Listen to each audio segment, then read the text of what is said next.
저희가 지난 주일에 35절까지 살펴봤고요. 오늘 36절부터 보고 있는데 이 성경의 저자는 이후에 독자들이 35절까지 읽고 나서 성경을 덮은 뒤 일주일 뒤에 다시 펴서 36절을 읽으리라고 의도하지는 않았을 겁니다. 이 얘기하는 이유는 지금 이 두 본문이 연결되기 때문입니다. 길어서 한꺼번에 살필 수 없기 때문에 지난주 35절까지 하고 오늘 36절부터 하는 것이지만 사실은 쭉 읽어나가는 게 좋은 연결된 본문입니다. 우리 지난주 본문 뒷부분에 어떤 내용이 나오죠? 예수님이 세례자 요한을 거부한 사람들을 책망하십니다. 특히 바리새인들에게 해당되는 내용인데요. 그들을 누구에 비유하시며 책망하시죠? 장터에 앉아있는 아이들, 즐거운 피리를 불면서 노는데 맞은편의 아이들이 그 피리 소리를 듣고 함께 춤을 추지 않으면 막 비판하는 것이죠. 왜 우리가 피리 부는데 춤을 안 춰?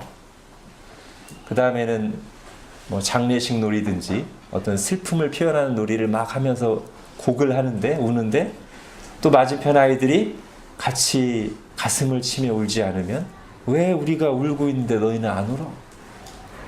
비판했다는 거예요. 이렇게 장터 아이들이 자기들 장단에 맞춰 움직이지 않는 다른 아이들을 비판하듯이 바리새인들이 그랬다는 거예요. 내가 중심이 되고 내가 기준이 돼서 자기들 뜻대로 하지 않는 세례 요한도 비판하고 예수님도 비판했다는 거예요. 세례 요한에 대해서는 이 장터에 앉아있는 아이들의 말을 가져오자면 왜 우리가 피리를 부는데 너희는 춤추지 않는가? 그래서 어떻게 비판해요? 세례 요한이 와서 떡도 먹지 아니하며 포도주도 마시지 아니하며 비판하기를 귀신 들렸다. 우리랑 같이 피리 불지 않는 거 보니까 귀신 들렸다. 예수님에 대해서 비판하는 것은 왜 우리가 곡을 하는데 같이 울지 않는가? 예수님이 와서 먹고 마심에 보라 먹기를 탐하고 포도주를 즐기는 사람이요 세리와 죄인의 친구로다. 우리처럼 금식하고 울고 그렇게 생활하지 않는 것을 보니 예수 저자는 방탕한 자다. 결국 세례 요한을 통해 주시는 세례도 거부하고 예수님을 통해 주시는 하나님의 은혜와 사랑도 거부하는 그런 상황에 있는 것이죠. 내가 중심이 되어 이 사람도 잘못되고 저 사람도 틀렸다는 판단은 분별은 열심히 하는데 정작 내 속에는 하나님을 향한 사랑과 순종이 전혀 없다는 것. 그리고 그것을 받아들이지도 않고요. 그것이 바리새인들의 문제라고 주님께서 지난주에 말씀하신 건데 오늘 본문에는 바로 그 구체적인 예가 나오는 것입니다. 바로 그 말씀에 해당되는 그 말씀 그대로 행하고 있는 바리새인이 등장하는 것이죠. 자, 36절을 보겠습니다. 한 바리새인이 예수께 자기와 함께 잡수시기를 청하니. 예. 바리새인들은 다 예수님과 부딪히는 줄만 알았는데 바리새인 중에도 예수님을 초대한 사람이 있긴 합니다. 근데 어떤 마음으로 초대했는지는 아직 모르겠어요. 자, 아무튼 예수님이 그 집에 들어가셔서 함께 식사를 하는 중에 마침 37절에 그 동네에 죄를 지은 한 여자, 사람들이 다들 죄인이라고 알고 있는 죄인이라고 부르는 한 여인이 나왔습니다. 많은 주석가들은 아마도 창녀일 것이다 라고 짐작하고요. 그럴 가능성이 많습니다. 자, 그런데 이 여인이 와서 어떻게 하죠? 우리 37절, 38절 같이 한번 읽겠습니다. 시작. 그 동네에 죄를 지은 한 여자가 있어 예수께서 바리새인의 집에 앉아 계심을 알고 향유 담은 옥합을 가지고 와서 예수의 뒤로 그 발 곁에 서서 울며 눈물로 그 발을 적시고 자기 머리털로 닦고 그 발에 입 맞추고 향유를 부으니. 여자는 아무 말이 없습니다. 그러나 행동으로 이 여자의 마음을 충분하게 표현하고 있습니다. 어떤 걸 표현하는 것이죠? 눈물을 쏟으면서 예수님의 발 앞에 납작 엎드리는 것을 통해서 내가 얼마나 당신 앞에 서기에 자격 없고 부끄럽고 비천한 자인가를 표현하는 것이죠. 자기가 죄인인 것을 잘 아는 것입니다. 그 다음에는 예수님의 가장 낮은 그 발을 눈물로 적시고 머리털로 닦고 쉼 없이 입을 맞추고 향유를 부으면서 자격 없는 나이지만 내가 주님을 얼마나 사모하는지 적극적으로 드러내고 있는 것이죠. 그런데 이 모습을 보는 바리새인이 무슨 생각을 했는가? 바리새인도 말이 없는데요. 속으로 이런 생각을 합니다. 39절 같이 읽겠습니다. 시작. 예수를 청한 바리새인이 그것을 보고 마음에 이르되 이 사람이 만일 선지자라며 자기를 만지는 이 여자가 누구며 어떠한 자 곧 죄인인 줄 알리라. 바리새인은 예수님을 관찰하고 판단하고 있습니다. 이미 죄인으로 판명받은 여인에 대해서는 말할 것도 없고 그 여인을 분별하지 못한 채 용납하고 있는 예수님에 대해서도 판단하고 있는 거죠. 여러분, 이 여인과 바리새인을 대비한다면 이런 식이겠죠. 예수님을 향한 뜨거운 사랑과 차가운 판단. 예수님 앞에 은혜 받은 죄인 또는 은혜를 사모하는 죄인으로 엎드려 있는 사람과 예수님 앞에 교만한 재판관으로 앉아 있는 사람. 여러분, 예배하러 나올 때 우리의 마음은 어느 쪽이어야 되겠습니까? 이 두 사람을 가만히 지켜보시던 예수님께서 마침내 입을 열어 바리새인에게 말씀하시는데요. 예수님이 아무것도 몰라서 죄 많은 여인을 용납하고 계시는구나 라고 판단했던 바리새인의 생각과는 달리 예수님은 모든 것을 알고 계셨습니다. 이 여인이 누군지도 알고 계시고 이 여인의 마음도 다 아시고 또 뭣도 아세요? 그거를 판단하고 있는 바리새인의 속 생각도 다 꿰뚫어 보고 계시죠. 지금도 그러실 거예요, 그죠? 지금도 우리의 마음들을 다 속속들이 어떤 마음으로 예배하고 있는지 다 아실 것입니다. 예수님이 먼저 한 가지 비유를 드셨습니다. 똑같은 주인에게 빚진 두 사람입니다. 자, 이제 환산해서 할게요. 한 사람은 5천만 원 빚졌고요. 한 사람은 500만 원 빚졌습니다. 10배 차이죠? 근데 이 두 사람이 다 얼마나 가난하고 힘든 사람들인지 갚을 능력이 전혀 안 돼요. 그렇게 큰 돈도 아닌데 어떻게 보면 이 돈을 갚을 능력이 둘 다 안 돼요. 그래서 그거를 안 이 자비로운 주인이 이 두 사람을 다 탕감해 주었습니다. 탕감 뭐예요? 빚 없애준 거. 안 갚아도 된다고 선언한 거. 그러면서 주님이 물으십니다. 둘 중에 누가 그 주인을, 탕감해 준 주인을 더 사랑하겠느냐? 바리새인이 어렵지 않게 맞춥니다. 정답을. 제 생각에는 많이 탕감받은 자입니다. 10배나 더 탕감받은 자입니다.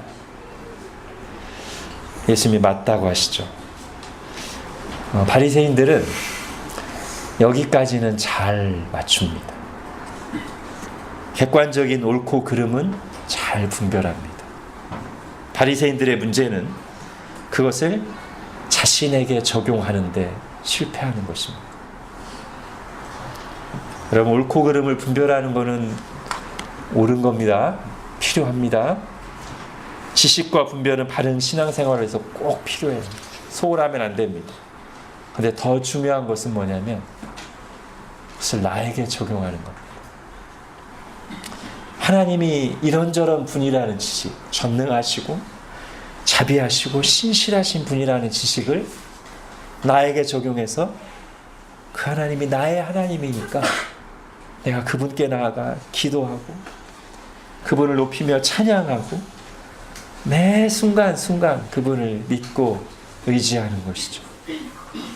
사람에 대한 이런 성경의 가르침들을 나에게 적용하는 것이죠. 하나님이 나를 얼마나 귀하게 보시는지도 적용하고 사람의 속 마음이 얼마나 부패한지 또 적용하는 것이죠. 나에게. 예수님께서 이어서 말씀하시는 것이 바로 그것입니다. 비유를 통해 객관적인 사실을 바리새인에게 확인하신 뒤에 이제 그것을 바리새인과 이 죄 많은 여인에게 적용시켜서 말씀하십니다. 시몬아, 네 말이 맞다.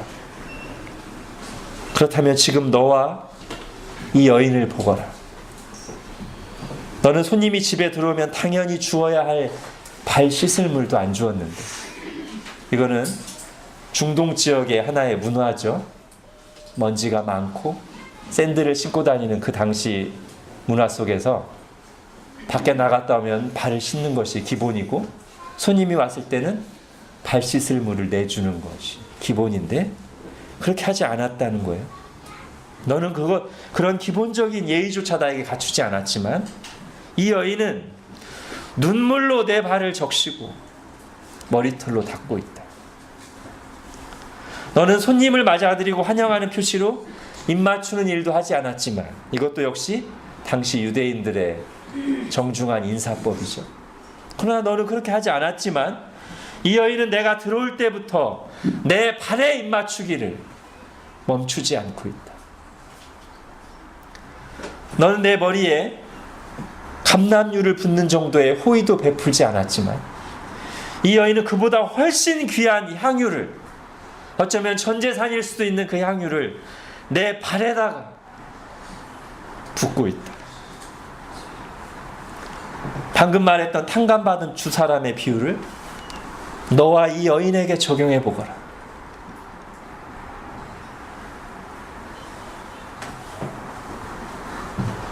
이 여인은 네가 받지 못한 은혜를 받았고 네가 알지 못하는 은혜를 알기에 이렇게 하는 것이다.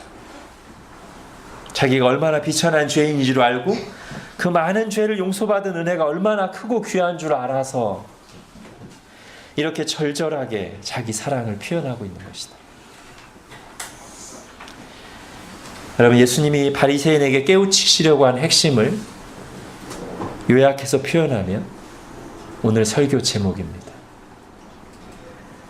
은혜를 알면 사랑한다.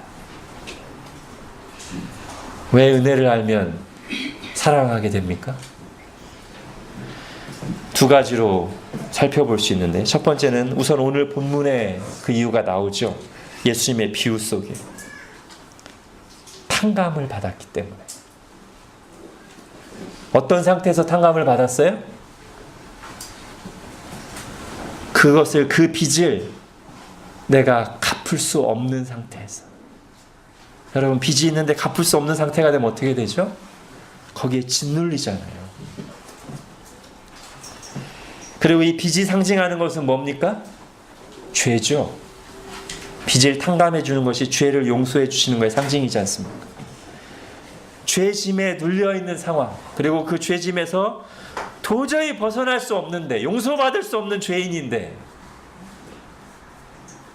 그 죄를 용서하시고 은혜를 베푸신, 그것 때문에 내가 어떠한 가운데서 용서를 받았는가, 하나님의 자녀 삼아주셨는가를 알 때 사랑하게 된다.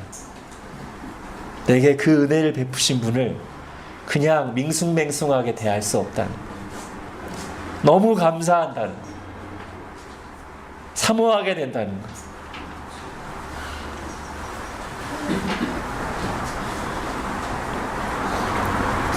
하나님이 내게 베푸신 죄 용서의 은혜와 자녀 삼아주신 은혜를 알면 그냥 밍숭맹숭하게 교회만 출석할 수는 없다는 거예요. 사랑하게 된다는 거예요. 자, 오늘 본문에 여기까지만 나오지만 우리가 성경 전체를 보면 또 하나의 이유가 있죠. 어쩌면 더 중요한 이유일 수가 있는데, 그렇게 우리 죄를 탕감해 주시기 위해, 우리를 하나님 자녀 삼아 주시기 위해 하나님이 치르신 이 희생을 알 때, 십자가에 나타난 하나님의 사랑을 알 때, 나를 향한 하나님의 사랑에 눈 뜰 때 우리도 사랑하게 된다는 거예요. 여러분, 요한 1서를 보겠습니다.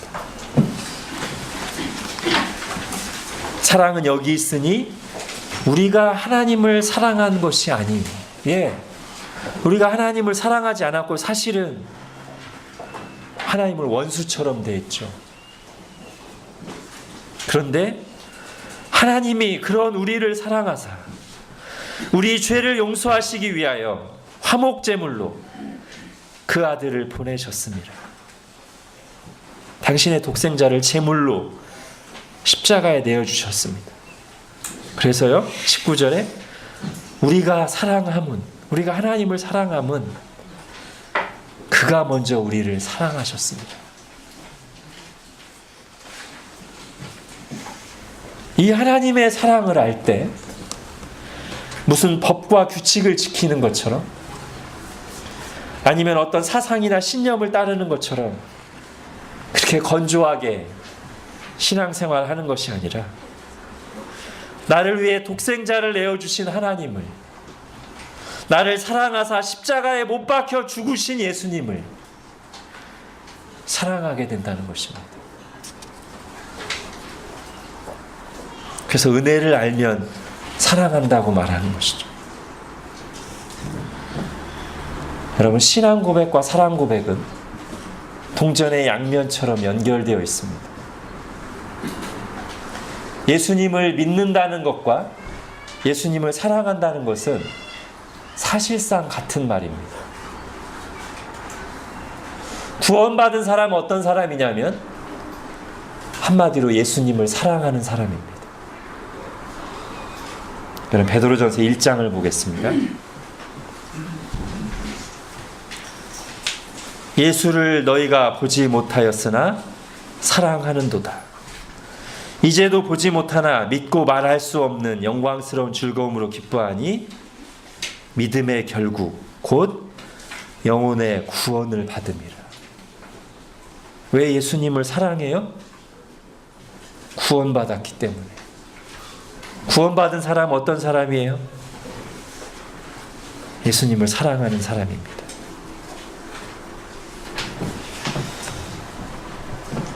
자, 오늘 본문이 잘 보여주는 것은 뭐냐면, 어떤 사람이 이런 은혜를 맛보고 사랑하는가 하는 점입니다. 오늘 본문의 여인처럼 자기가 죄인이고 비참한 자라는 것을 아는 사람이 이 은혜를 알고 사랑하게 됩니다. 여러분, 내가 죄인이라는 것을 알 때, 내가 구원이 필요한 사람이라는 것을 알 때, 이 복음, 이 예수 그리스도의 십자가 복음은 남 얘기가 아니죠. 내 얘기죠. 예수 그리스도의 십자가는 나를 위한 십자가죠. 나를 위한 사랑이죠.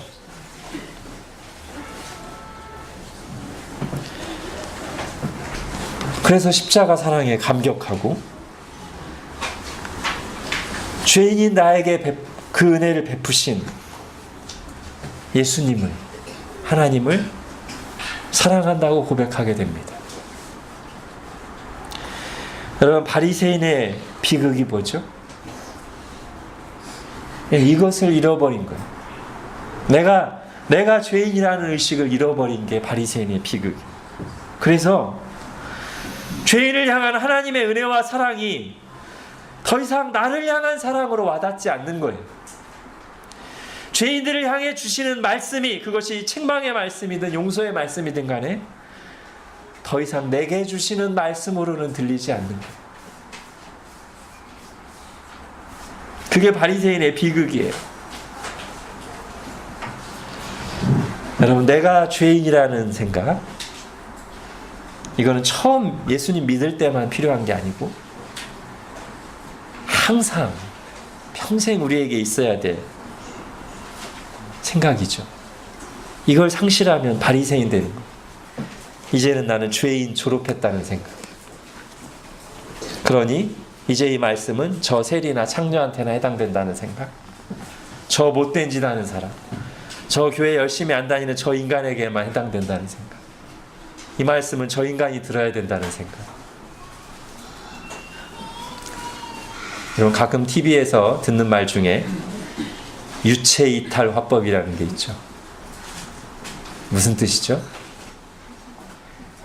바로 내 얘기인데 남 얘기하든 말할 때 나와 직접 관련되고 나에게 책임이 있음에도 불구하고 마치 자기와는 아무 상관없다는 듯이 얘기하는 걸 보고 우리가 유체이탈 화법이라고 하고, 그걸 보고 우리가 분노하지 않습니까? 왜 자기 얘기인데 남 얘기하듯 하지? 하고 우리가 분노하잖아요. 근데 바리새인이 그래요. 자기가 죄인인데 나 들으라고 하나님이 하시는 말씀인데, 나 위해서 예수님을 보내주신 건데 나한테 하시는 말씀으로 듣지 않고 남 얘기하듯 다른 사람들을 판단하는 데만 사용한다는 것이죠. 예수님이 죄인을 부르시고 용서하신 은혜가 바로 내게도 똑같이 적용되는 은혜인데, 예수님이 다른 죄인들을 받아주시고 함께 하시는 것을 보면, 아, 그렇다면 나 같은 죄인도 구원받을 수 있겠구나, 바로 저 사랑이 나를 향한 사랑이구나라고 감격하는 게 아니라, 어째서 죄인들과 함께 하는가 라고 비판만 하고 있다는 말이죠. 여러분, 죄인이라는 의식을 가져야 한다는 말이 죄의식 또는 죄책감을 가지라는 말이 아닙니다. 그거랑은 전혀 다른 얘기예요. 오히려 죄의식, 죄책감, 두려움은 예수 그리스도 안에서 내려놔야 되죠. 지금 말하고 있는 죄인이라는 의식은 내가 구원받은 것은 남들보다 의인이고 잘나서가 아니라 자격 없는 죄인인데 은혜로 용서받고 구원받았다는 의식이요, 또한 나는 여전히 죄악된 본성을 가지고 있어서 하나님의 은혜가 아니면, 주님이 나를 붙들어 주지 않으시면 나는 넘어질 수밖에 없다. 지금 내 주변에 언론에 나오는 가장 심각한 죄인, 모든 사람에게 손가락 받던 죄인들과 내가 조금도 다를 바 없는 하나님의 은혜가 아니면, 그런 마음을 가지는 것이 죄인이라는 의식이란 말이죠. 어느 청교도 목사님이, 존경받는 청교도 목사님이 길을 지나가다가 술 취해서 개울에 처박혀 있는 사람을 보고, 하나님의 은혜가 아니면 내가 저 자리에 있을 것이다 라고 고백한 것과 마찬가지입니다. 우리를 사랑하시는 주님은 무엇보다도 우리가 바리새화되는 것을 싫어하십니다.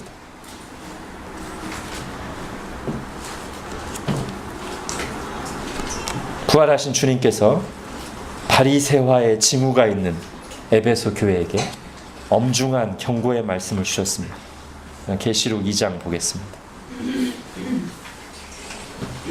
내가 네 행위와 수고와 네 인내를 알고 또 악한 자들을 용납하지 아니한 것과 자칭 사도라 되 아닌 자들을 시험하여 그의 거짓된 것을 드러낸 것과 그러나 너를 책망할 것이나니 너의 처음 사랑을 버렸느니라.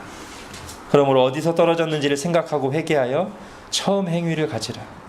만일 그리하지 아니하고 회개하지 아니하면 내가 내게 가서 내 촛대를 그 자리에서 옮기리라. 여러분, 예수님의 말씀을 요약하면 이런 것이죠. 네가 분별은 잘하고 있는데 사랑을 잃어버렸구나. 처음 믿을 때 가졌던 사랑. 어떤 사랑이겠어요? 오늘 살펴본 나 같은 죄인에게 베푸신 용서의 은혜, 구원의 은혜 때문에 감격하여 예수님을 뜨겁게 사랑하는 그 사랑을 잃어버렸구나. 다른 사람들 잘못 분별하고 고치고 바로잡는 일을 열심히 하다가 바리새화가 되어가고 있구나. 다시 돌아오거라. 어디서 떨어졌는지 생각하고 돌이켜 처음 사랑을 회복하거라. 주님이 말씀하시는 겁니다. 여러분, 보통 우리가 우리의 신앙 여정을 세 단계로 많이 구분해서 얘기하죠. 칭의와 성화와 영화하죠. 그래서 오늘 우리가 살펴보는 이 사랑이라는 키워드로 정리한다면 이렇게 말할 수 있을 것입니다. 칭의의 단계에서는 하나님의 사랑에 눈을 떠서 우리가 드디어 하나님을 사랑하기 시작한 것이고, 그때 하나님은 우리의 너무나 부족하고 불완전한 사랑에도 불구하고 우리를 하나님을 사랑하는 자로 인정해 주시는 거고요. 성화는 그 뒤에 우리의 신앙 여정에서 끊임없이 드러나는 우리의 실패와 연약함에도 불구하고 여전히 우리를 사랑하시는 그 하나님의 사랑 은혜를 점점 더 깊이 체험적으로 반복적으로 경험하고 알아가면서 주님을 향한 우리의 사랑이 더 깊어지고 견고해지는 것이고요. 영화는 주님이 재림하실 때 이제는 더 이상 의심 없이 흔들림 없이 그 최고의 계명, 우리의 마음과 뜻과 힘을 다하여 하나님을 사랑하는 그 온전한 사랑에 이르게 되는 것이죠. 우리의 구원의 여정, 우리의 신앙의 여정은 그래서 어떤 면에서 사랑의 여정이라고 할 수 있습니다. 그 모든 일이 어떻게 일어납니까? 하나님의 은혜로 되고요. 하나님의 은혜를 은혜로 알 때 그런 일이 시작되고 진행되고 완성됩니다. 그러므로 우리는 고백합니다. 은혜를 알면 사랑하게 된다. 은혜를 알면 알수록 더 사랑하게 된다. 기도하겠습니다. 하나님, 지난주와 이번 주까지 분별은 잘 하지만 사랑하지는 않는 아주 심각한 영적 질병에 빠진 바리새인들의 모습을 우리가 보고 들었습니다. 혹시 우리에게 그런 바리새 병이 있지는 않은지, 어느 순간 시작되어 나를 물들이면서 더 이상 죄인을 향한 하나님의 사랑이 또는 회개하라고 말씀하시는 주님의 음성이 더 이상 내게 주시는 음성으로 나를 향한 사랑으로 와닿지 않아서 건조하고 차갑고 분별만 하고 있는 자리에 있지는 않은지 다시 한번 돌아보게 됩니다. 우리 주님께서는 다시 한번 비유의 말씀을 통해 그리고 바리새인을 깨우치시면서 은혜를 받은 자는, 은혜를 아는 자는 사랑하지 않을 수 없다 말씀하셨습니다. 주님께서 이미 우리에게 그 사랑을 알게 하셔서 우리가 하나님의 사랑에 눈뜨고 하나님을 사랑하기 시작했고 계속해서 주님의 사랑을 받고 알아가는 자리에 있음을 감사드립니다.